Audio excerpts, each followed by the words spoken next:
कि नरेंद्र मोदी जी ये आपदा आपकी लाई हुई है और इसका समाधान कौन करेगा? ये कैसे ये पब्लिक की समस्या का समाधान कैसे होगा? जहाँ आप मन की बातें करने आ जाते हो आधी रात में, अब इस समय कैसे कैसे कैसे इस समस्या का समाधान होगा? नरेंद्र मोदी जी, सब महिलाएं परेशान हैं कि आपके पास कोई आदेश है तो बताइए, आपके पास कोई लिखित आदेश है, आपको बोला गया है, आप मुझे रोक क्यों रहे हैं? तो ये बात तो वो मुझे बता ही नहीं पा रहे, बस मैम आप जाइए मत, मैम आप जाइए मत। तो ये तो कोई बात ही नहीं होती है ना। आप मुझे बताओ कि आपका ये रीज़न है, आपकी छवि ख़राब है, आप जाके वहाँ पे गुंडागर्दी कर दोगे, आप जाके वहाँ पे आगजनी कर दोगे, आप नहीं जा सकते, कोई रीज़न तो मुझे बताएं भाई। बिना रीज़न आप मुझे बंद की हो, क्योंकि मैं जा नहीं सकती हूँ। कहा कि उस समय डिजिटली कोई भी पेमेंट नहीं हो सकता था। आज की डेट में जो डिजिटल इंडिया की जो बात की गई, लोग ये भी कह रहे हैं कि अगर हम ऑनलाइन अगर बुक करना चाहते हैं गैस सिलेंडर तो बुक भी नहीं हो पा रहा। मैंने एजेंसी पे जाकर के बात किया क्यों दिक्कत आ रही, तो वो भी नहीं बता पा रहे। उनके खुद के जो कंप्यूटर ऑपरेटर हैं वो भी दिक्कत का बारे में बता नहीं पा रहे। इस पर क्या कहेंगे? डिजिटल इंडिया कस्टमर्स कह रहे हैं कि फेल हो चुका है। 4 PM न्यूज नेटवर्क में आप सभी का स्वागत है। मैं हूं क्षितिज कांत। इस समय पूरे देश भर में तमाम वीडियोस अलग अलग जो LPG गैस सिलेंडर के जो एजेंसीज हैं वहां से वायरल हो रही है। तमाम लोग कतारों में खड़े हुए हैं और शिकायत यही है कि गैस घरेलू गैस मिल नहीं पा रही है। अचानक से दाम बढ़ते हैं, 60 रुपये दाम बढ़ाए जाते हैं, उसके बाद गैस की किल्लत हो जाती। इस तरीके की वीडियोस सामने आ रही हैं। सरकार लगातार कह रही है कि कहीं ना कहीं ये अफवाह है और जो अफवाह फैलाएगा उस पर कार्रवाई होगी। लेकिन इसी बीच में जब प्रदर्शन करने का जब प्रयास किया, अपनी आवाज़ बुलंद करने की कोशिश की जाती है तो आवाज़ कुचलने का काम हो रहा है। आज आम आदमी पार्टी का एक बड़ा प्रदर्शन राजधानी लखनऊ में था। इरम रिजवी जो कि मेन बॉडी की अध्यक्ष है, जिला अध्यक्ष, उनको अरेस्ट कर लिया गया, हाउस अरेस्ट। हमारे साथ में है। आपको हाउस अरेस्ट क्यों किया गया? ये बात तो मैं सुबह से उनसे पूछ के परेशान हूँ कि आपके पास कोई आदेश है तो बताइए, आपके पास कोई लिखित आदेश है, आपको बोला गया है, आप मुझे रोक क्यों रहे हैं? तो ये बात तो वो मुझे बता ही नहीं पा रहे, बस मैम आप जाइए मत, मैम आप जाइए मत।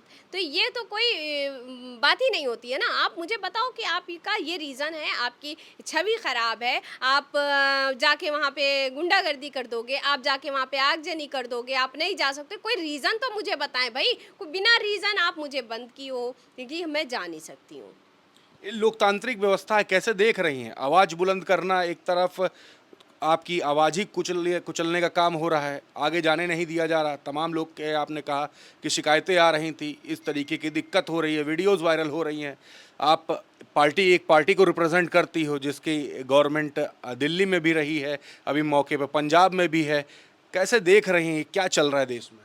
देखिए, देश में तानाशाही चल रही है। आपने देखा होगा, अभी कल या परसों का एक वीडियो वायरल हुआ है कि मच्छरदानी लगाकर महिलाएं बैठी हैं। सोचिए कि घर की महिलाएं लाइन में लगी बैठी, पूरा पूरा गांव लगा है क्या कि सिलेंडर के लिए। भाई ये नरेंद्र कहते हैं, नाम नरेंद्र काम सरेंडर, ये कौन सा सिलेंडर का काम किया भाई साहब? पूरी दुनिया में हाहाकार मचा है, सिलेंडर नहीं है। ये शहर राजधानी के अंदर आपको मैं बता दूं कि एक हफ्ते से एक महिला जो है वो सिलेंडर के लिए परेशान हो रही है। वो अपने बच्चों को मार्केट से खाना ला के दे रही है। अभी बता दूं मैं कि कई ऐसे होटल हैं जो परेशान हो रहे हैं कि शायद आज के बाद होटल भी बंद हो जाएंगे, जिस तरह की स्थिति अभी आ रही है सामने। तो आप ये सोचिए, जब शहर परेशान है, गांव परेशान है, लोग परेशान हैं, और ऐसे मौके पे जो हमारे मुखिया हैं वो पता नहीं कहाँ गायब है। सबसे बड़ा सवाल है, नरेंद्र मोदी सामने ही नहीं आ रहे हैं, बोल ही नहीं रहे हैं। कुछ तो बोले भाई कि भाई सिलेंडर क्यों नहीं मिल रहा, सिलेंडर क्यों नहीं मिल रहा, यही तो सवाल है। ये आपदा में अवसर तलाशेंगे, ये कहेंगे कि अब हमें जो है अमेरिका बताएगा। हमारे प्रधानमंत्री तो एकदम घुटना टेके हुए हैं, वो कहेंगे कि वहाँ से तेल ले लो, वहाँ से पानी ले लो, ये वो करेंगे। ये बताइए, ये एक प्रधानमंत्री इस तरह की चीज़ें क्या इनको शोभा देती है? आपका प्रधानमंत्री से सवाल सीधा क्या है? आप सीधे कह रही हैं कि वो गायब है, इस तरीके की बात कर रही हैं। सवाल आपका क्या PM से?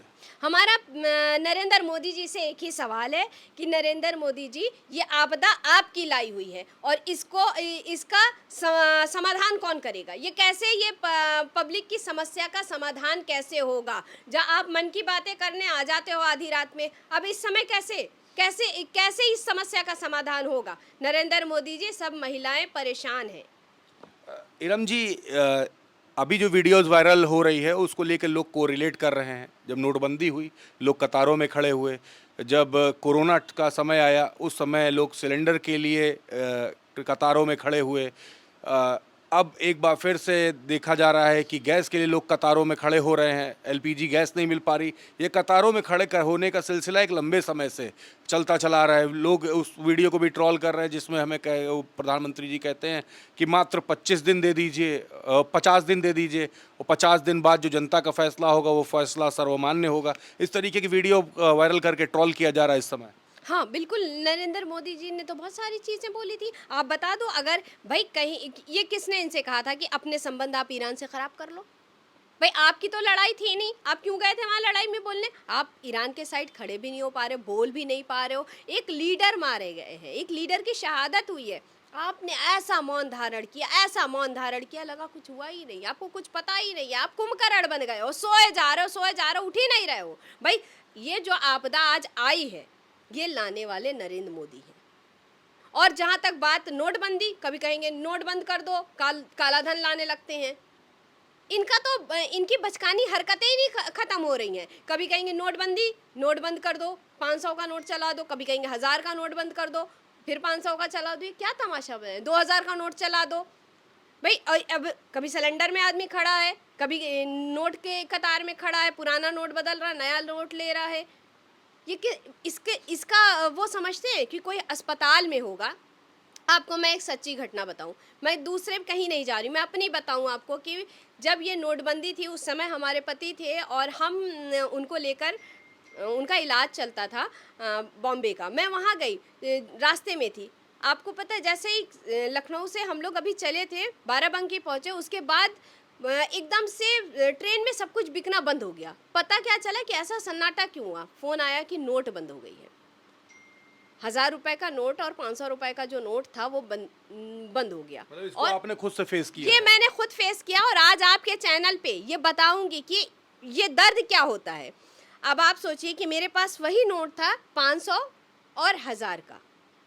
अब इस नोट से ना हमें पानी मिल रहा है, ना हमको कोई सामान मिल रहा है, और हमें उस समय सबसे ज़्यादा ज़रूरत जिस चीज़ की थी, पानी की, क्योंकि मेरे हस्बैंड जो थे वो कैंसर पेशेंट थे और उनकी सर्जरी हुई रखी थी। तो उनको पानी के लिए हमने कई बार कोशिश किया, उसने कहा नहीं। और तब ये फ़ोन पे वगैरह था नहीं। आप को आज से कई साल पहले की बात मैं आपको बता रही हूँ, जब नोटबंदी की थी, पानी नहीं था, मतलब फ़ोन पे नहीं था और हम कुछ कर नहीं सकते थे। हमारे पास एटीएम कार्ड ज़रूर था, लेकिन हम उसको कहीं ट्रेन से कहीं लग नहीं सकता। हमें ये नहीं समझ में आ रहा था कि ऐसा फैसला उन्होंने कैसे लिया। छोटे-छोटे ट्रेन में बच्चे थे, वो रो रहे हैं। एक औरत, वो भी हमारे साथ बॉम्बे जा रही थी, वो इसी लखनऊ से थी, किसी कोने से। वो भी कह रही है कि कहीं से पानी मिल जाता तो। छोटा बच्चा रोए जा रहा है पानी के लिए, वो दूध नहीं बना पा रही है। और ये सारी चीज़ों को फेस किया। उस समय मैं आपको बता दूँ कि तब ये राज्यसभा सांसद संजय सिंह जी थे, तो मेरे हस्बैंड ने इनको फ़ोन करा, तो उन्होंने हमें रास्ते में पानी मुहैया कराया। मैम, ये जो और यही नहीं, आपको बता दूं, अस्पताल में गई, नोटबंदी के कारण एक महिला जो है वो एक्सपायर हो गई वहाँ पे। और हॉस्पिटल का कहना ये था कि जब आप पैसा जमा करोगे तो बॉडी मिलेगी। जब वो पैसे की लाइन में लग के आए, तब तक यहाँ चार्ज और बढ़ गया। और एक दिन में एक लिमिट थी कि इतना ही नोट चेंज हो सकता है, इतना ही पैसा आप चेंज कर सकते हो। 20,000 रुपए से चेंज होगा हाँ, मैक्सिमम। हाँ, 20 या 25 कुछ, अब मुझे उतना अच्छा याद नहीं है कि इतना चेंज कर सकती हो। मैं अपने हस्बैंड के पास भाग गई, मैंने कहा ऐसी-ऐसी बात है, ये बताओ, हमें भी तो जमा करना है, लेकिन हमको कल जमा करना है पैसा। उन्होंने बोला तुम जाके उसको दे दो, उसका पुराना नोट वो कर लो। मैंने जाके उसकी बॉडी चेंज उसको दिलाई। आप ये सोच सकते हो कि कितना दर्द, ये एक औरत मर गई है, छोटा-सा उसका बच्चा है, फ़ौरन का पैदा हुआ, अस्पताल में हाहाकार मची। नरेंद्र मोदी ने क्या किया? टीआरपी के लिए अपनी माँ को लाइन में लगा दिया। ये दर्द कोई है सुनने वाला? ये ऐसा प्रधानमंत्री जब से आया तब से सत्यानाश किए पड़ा है। मैम, आपने कहा कि उस समय डिजिटली कोई भी पेमेंट नहीं हो सकता था। आज की डेट में जो डिजिटल इंडिया की जो बात की गई, लोग ये भी कह रहे हैं कि अगर हम ऑनलाइन अगर बुक करना चाहते हैं गैस सिलेंडर तो बुक भी नहीं हो पा रहा। मैंने एजेंसी पे जाकर के बात किया क्यों दिक्कत आ रही, तो वो भी नहीं बता पा रहे हैं। उनके खुद के जो कंप्यूटर ऑपरेटर हैं वो भी दिक्कत का बारे में बता नहीं पा रहे। इस पर क्या कहेंगे? डिजिटल इंडिया कस्टमर्स कह रहे हैं कि फेल हो चुका है। बिल्कुल पूरी तरह से। फिर आपको मैं बता दूं, अभी 3 दिन पहले मैं खुद सिलेंडर बुक कर रही थी, नहीं हो पा रहा था। क्यों? मैंने वहाँ पे फ़ोन किया कि क्या है, ऐसे बुक करना, आप बताओ कोई दूसरा तरीका बताओ। मैंने कहा भाई सिलेंडर ख़त्म हो गया, ये मुझे सिलेंडर चाहिए। तो बोले कि आप बुक कर लो। मैंने कहा बुक हो नहीं रहा, आप कोई दूसरा रास्ता बताओ। भाई हमेशा फ़ोन पे नंबर आता है, उससे बुक होता है। और बुक नहीं हो रहा। कह रहे वो मैडम कुछ इशू है। भाई इशू हम सॉल्व करेंगे कि या जो वहाँ लोग हैं वो सॉल्व करेंगे? पूरा डिजिटल भी जो है पूरी तरह से बैठा हुआ नज़र आ रहा था। कह रहे हैं ये डबल इंजन की सरकार पूरी तरह से फेल है। ये जो एक बार फिर से उसी युग में वापस ला दिया है जो 90s का दौर था, जब गैस सिलेंडर नहीं हुआ करता था। उज्ज्वला के बड़े बड़े दावे कर दे उज्ज्वला योजना के, लेकिन चूल्हे पर एक बार फिर से लोगों को पहुंचा दिया। चूल्हे पे खाना बन रहा है। बिल्कुल चूल्हे पे खाना बन रहा है। आपको बता दें यहीं लखनऊ के अंदर ही लोगों ने अपने छत पे चूल्हा जलाया, उसमें पेपर जला रहे। यहाँ लकड़ियाँ तो मिल नहीं रही हैं, तो उन्होंने क्या किया, वो पेपर न्यूज़पेपर से जला के क्या चाय बना रहे हैं। भाई क्या करे आदमी, लाइट चली गई, बहुत सी जगह पे इंडक्शन है तो चलिए यूज़ कर लें, कहीं पे नहीं है तो वो लोग क्या करें? आप सोचिए कि हर आदमी बहुत से परिवार ऐसे हैं जो बाहर से यहाँ पढ़ने आए हैं, बहुत से बच्चे यहाँ हैं। सबसे बड़ी बात है जो लड़कियाँ यहाँ पढ़ने आई हैं, सबसे बड़ी समस्या उनको फेस करना पड़ रहा है। जो यहाँ कमाने आए हैं गाँव से लोग, उनको ये बहुत बड़ी समस्या फेस करनी पड़ रही है। तो मैम अभी तो हाउस अरेस्ट कर लिया गया, आगे प्रदर्शन करेंगे आप? हाँ, हम तो प्रदर्शन करेंगे, ये हमें हाउस अरेस्ट करें, हम तो कहते हैं हमको जेल भेज दो, एक बार में काम ही ख़त्म कर दो हमारा। लेकिन ये जेल भेजते भी नहीं हैं, ये हमको सिर्फ यहाँ बैठाए रहेंगे, उसके बाद जो है इनका टाइम हो जाएगा, अभी 6 बज जाएगा, ये चले जाएंगे। हम यही बार बार पूछते हैं, ये आज मेरे साथ पहली बार नहीं हुआ, ये हमारे साथ लगातार कई बार हो चुका। और मैं इनसे जब इस सवाल को पूछती हूँ कि सर आप मुझे एक बात बता दो कि आप मुझे क्यों अरेस्ट करते हो, क्यों नहीं जाने देना चाहते हो, या आप नहीं चाहते हो कि मेरी आवाज़ सरकार तक पहुंचे, या आपके ऊपर कोई आदेश है? आगे आप प्रदर्शन करोगी? बिल्कुल करेंगे और पूरी दमदारी से करेंगे। बिल्कुल। तो इरम रिजवी दी थी हमारे साथ में, अपनी आप बीती भी बताई जो फेस किया इन्होंने नोटबंदी के समय, और उसी के साथ साथ आज का जो दौर है जिस समय लोग त्राहिमाम कर रहे हैं, घरेलू गैस नहीं मिल पा रही उनको। एक तरफ सरकार कह रही है कि गैस उपलब्ध है, एलपीजी सभी को मिल रही है और जो अफवाह फैलाएगा उन पर कार्रवाई होगी। दूसरी तरफ वीडियोज़ वायरल हो रही हैं कि कतारों में लोग खड़े हुए हैं, और सबसे बड़ी बात ये कि इस लोकतांत्रिक देश में सभी को आवाज़ उठाने का संपूर्ण अधिकार है। जब प्रदर्शन के लिए जब निकलती हैं तो इनको हाउस अरेस्ट कर लिया जाता है। अपने सवाल रखती हैं उन पुलिस वालों के सामने कि इनको हाउस अरेस्ट क्यों किया गया, तो जवाब कुछ भी नहीं। अपनी पूरी बात हमारे बीच में रखी है।